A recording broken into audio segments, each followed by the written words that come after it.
Hello friend, તો તમારું સ્વાગત છે મારા રસોડામાં. તો અવનવી વાનગી જોવા માટે ચેનલને સબસ્ક્રાઈબ કરો. જો મારો વિડીયો ગમે તો વિડીયોને લાઈક કરો, શેર કરો, કમેન્ટ કરો. બાજુમાં રહેલ બેલ આઇકનને દબાવો, તેથી નોટિફિકેશન તમને રોજ મળતું રહે. આજે હું તમારી સાથે શેર કરીશ મકાઈના ચેવડાની રેસીપી. તો ચાલો શરૂ કરીએ રેસીપી. ચેવડો બનાવવા માટે મેં 1 કિલો મકાઈ લીધેલી છે. અમેરિકન મકાઈ છે. તમે દેશી મકાઈનો ઉપયોગ કરી શકો છો. તો આપણે આ બધી જ મકાઈનું કટિંગ કરી લેશું.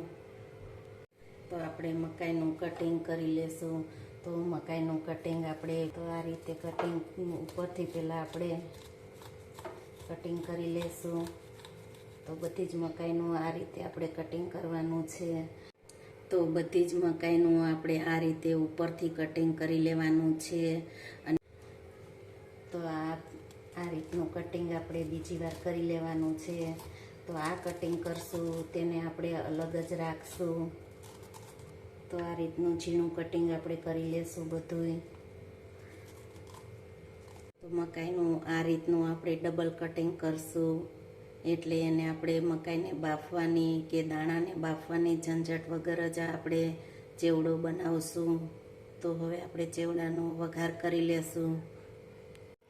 તો વઘાર માટે આપણે તેલનો 4 થી 5 ચમચી જેટલા તેલનો ઉપયોગ કરશું આપણે.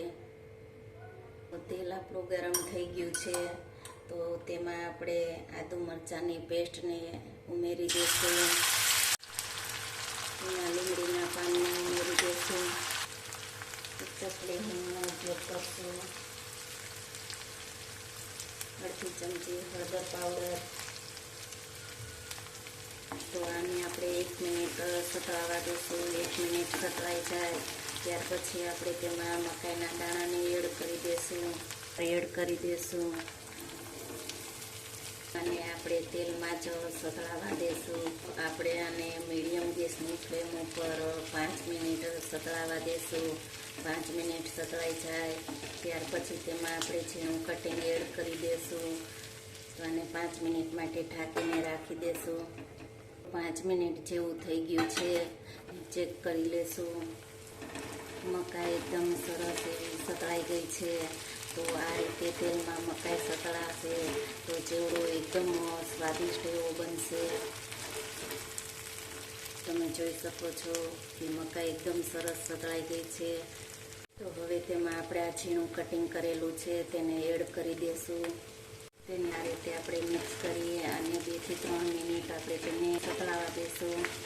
તો આ એકદમ સરસ એવું તેલમાં સતળાઈ ગયું છે. આપણે તેમાં દૂધને એડ કરશું. તો આપણે આ 1 વાટકો દૂધનો ઉપયોગ કરશું. તો આ રીતનો દૂધમાં ચેવડો બનાવવાથી ચેવડો એકદમ સરસ એવો બને છે. તો આપણે દૂધમાં તેને 5 મિનિટ બફાવા દેશું. તો 5 મિનિટ માટે આપણે તેને ઢાંકીને રાખી દઈશું. તો 5 મિનિટ જેવું થઈ ગયું છે. તો હવે આપણે તેને ચેક કરી લેશું. તો એકદમ સરસ રીતે દૂધ ઉકળી અને એકદમ મલાઈ જેવું સરસ થઈ ગયું છે.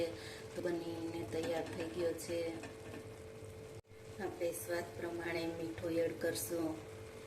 1 ચમચી ધાણા જીરું પાવડર, અડધી ચમચી કાશ્મીરી લાલ મરચું પાવડર. તો આને આપણે મિક્સ કરી લઈશું. તમે જુઓ છો કે ચેવડો સરસ એવો એકદમ આપણો મલાઈ જેવો બની અને તૈયાર થઈ ગયો છે. આ રીતનો ચેવડો બનાવશો તો બધાને બહુ જ ભાવશે. અડધી ચમચી ખાંડનો ઉપયોગ કરશું. ઉપરથી 1 લીંબુનો રસ એડ કરશું. આપણે દૂધનો પહેલાં આપણે ઉપયોગ કરેલો છે તેના માટે લીંબુનો રસ આપણે ઉપરથી એડ કરવાનો.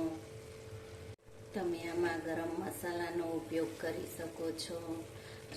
ચેવડો એકદમ સરસ મલાઈ જેવો બની અને તૈયાર થઈ ગયો છે. તો ધાણાને આપણે અંદર જ એડ કરી દઈશું. ચેવડો બની અને તૈયાર થઈ ગયો છે. તો ગેસને હવે આપણે બંધ કરી અને તેને આપણે 2 મિનિટ માટે ઠંડો થવા દઈશું. ચેવડાને આપણે સર્વ કરી લેશું. તમને મારી રેસીપી કેવી લાગી? જો તમને મારી રેસીપી ગમે તો વિડીયોને લાઈક કરો, શેર કરો, કમેન્ટ કરો બાજુમાં રહેલ બેલ આઇકન દબાવો, તેથી નોટિફિકેશન તમને રોજ મળતું રહે. તેથી આપણે સેવ ગાર્નિશિંગ કરીશું. દાડમના દાણાનું આપણે ગાર્નિશિંગ કરીશું.